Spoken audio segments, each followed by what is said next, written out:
बाल्यावस्था एवं उसका विकास विषय में यानी childhood and growing up subject में आज हम बाल अपराध के मनोवैज्ञानिक एवं सामाजिक कारण यानी psychological and social causes of delinquency के बारे में पढ़ेंगे कि बाल अपराध के मनोवैज्ञानिक और सामाजिक कारण क्या हैं। सबसे पहले हम मनोवैज्ञानिक कारण के बारे में जान लें। साइकोलॉजिकल कॉजेज, इसका मनोवैज्ञानिक कारण है निम्न सामान्य बुद्धि यानी लो इंटेलिजेंस, यानी निम्न सामान्य बुद्धि वाले बालकों में अपराधी प्रवृत्ति का सरलता से विकास होता है।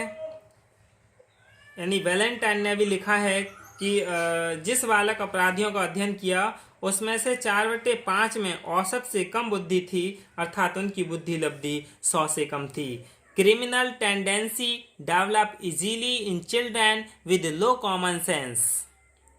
दूसरा है मानसिक रोग यानी mental disease.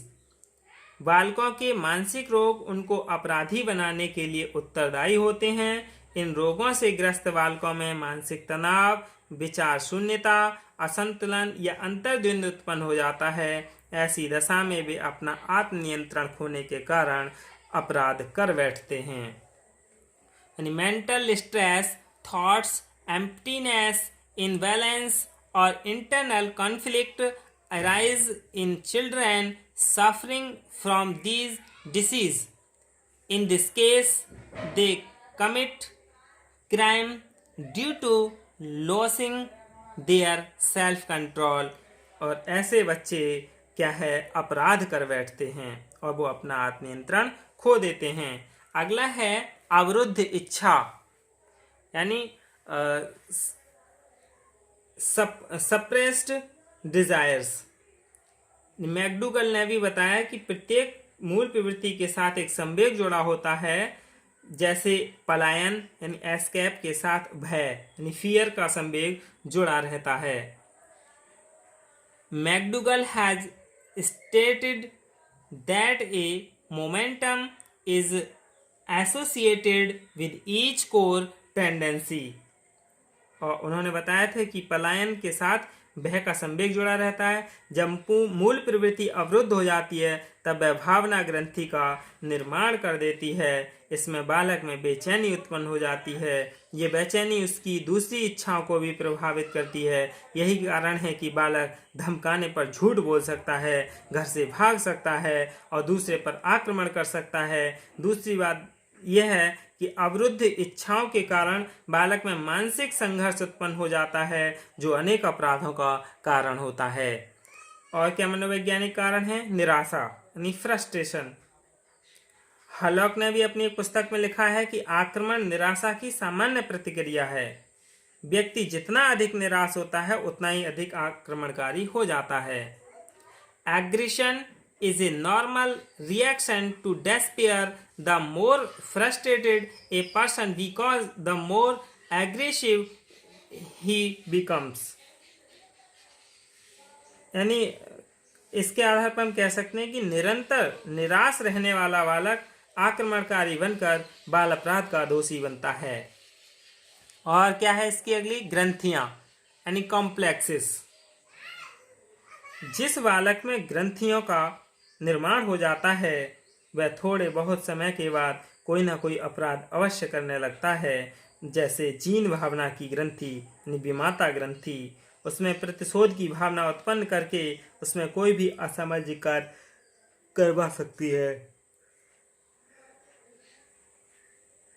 The gland of gene can produce any antisocial act in it by creating a sense of vengeance in it. अगला है संवेगात्मक असंतुलन इन इमोशनल इनबैलेंस। इमोशनल इनबैलेंस यानी बाल अपराध के मनोवैज्ञानिक कारणों में संवेगात्मक असंतुलन सबसे अधिक महत्वपूर्ण है।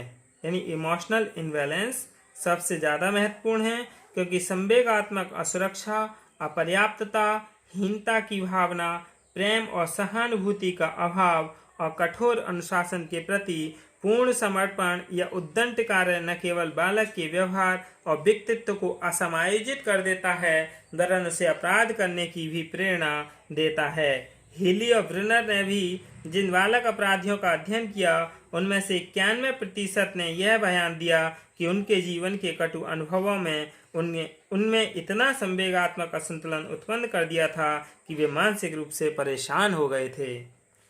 अगला है सामाजिक कारण यानी सोशल रीजन। सोशल रीजन क्या है? सबसे पहला है साथी यानी companies.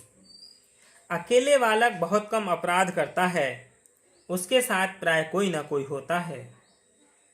The body alone commits very little crimes. There is often someone with him.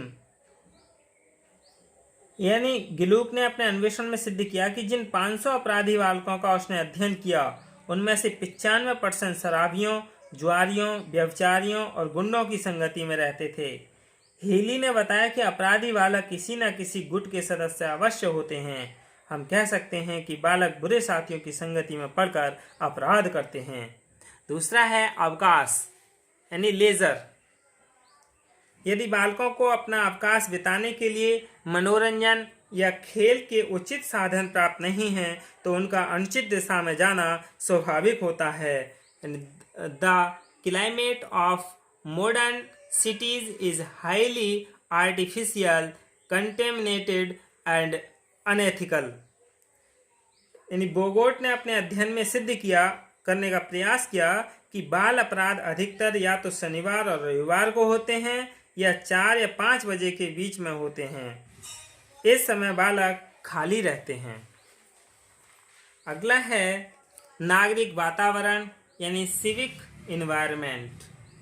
आधुनिक नगरों का वातावरण अत्यधिक कृत्रिम, दूषित और अनैतिक है, जिनमें बाल अपराध को प्रोत्साहन देने वाले सभी साधन विद्यमान है, जैसे मदिरालय, वेश्यालय, सस्ते मनोरंजन, कामुक चलचित्र, जुआ और सट्टा खेलने के अड्डे, लाउड स्पीकरों पर अश्लील गाने, ये सभी। जिस बालक पर उसके माता पिता का पर्याप्त नियंत्रण नहीं होता, वह इसके प्रभाव से वंचित नहीं रह पाता, परिणामतः यह कुमार्ग पर चलने लगता है। फिर है गंदी बस्तियां यानी स्लम्स। गंदी बस्तियां इन मेडिनस और जॉनसन ने लिखा है कि समाजशास्त्रियों का तर्क है कि अधिकांश बाल अपराधी गंदी बस्तियों के होते हैं। उनके कुछ कथन को सत्य सिद्ध करने के लिए मैकी ने अमेरिका के लगभग 25 नगरों के बाल अपराधों का अध्ययन किया। उसके परिणाम स्वरूप इस निष्कर्ष पर पहुंचे कि गंदी बस्तियों में बाल अपराधियों की दरें सबसे अधिक थीं। फिर है युद्ध यानी युद्ध अपराधों को 3 विशेष कारणों से प्रेरणा देते हैं। पहला, जिन बालकों के अभिभावक युद्ध क्षेत्र में चले जाते हैं, उनकी ठीक देखभाल नहीं हो पाती। दूसरा, जो मनुष्य युद्ध में मारे जाते हैं, उनमें से अधिकांश के बच्चे असहाय होते हैं। तीसरा, जिन देशों पर बम गिराए जाते हैं, उनके बच्चे अनाथ हो जाते हैं। ये सभी बच्चे अपने उदर की पूर्ति करने के लिए किसी प्रकार का भी अनैतिक कार्य करने में संकोच नहीं करते। फिर है देश का विभाजन यानी इस कारण का भारत से विशेष संबंध है। विभाजन से पूर्व यहाँ बाल अपराधों की संख्या बहुत कम थी। विभाजन के कारण देश में हिंदू मुस्लिम सांप्रदायिक झगड़ों का तांता लग गया। इनमें वयस्कों के अलावा किशोरों ने विशेष रूप से भाग लिया।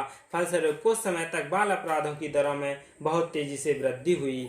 यही क्या है बाल अपराध के मनोवैज्ञानिक और सामाजिक कारण हैं। धन्यवाद।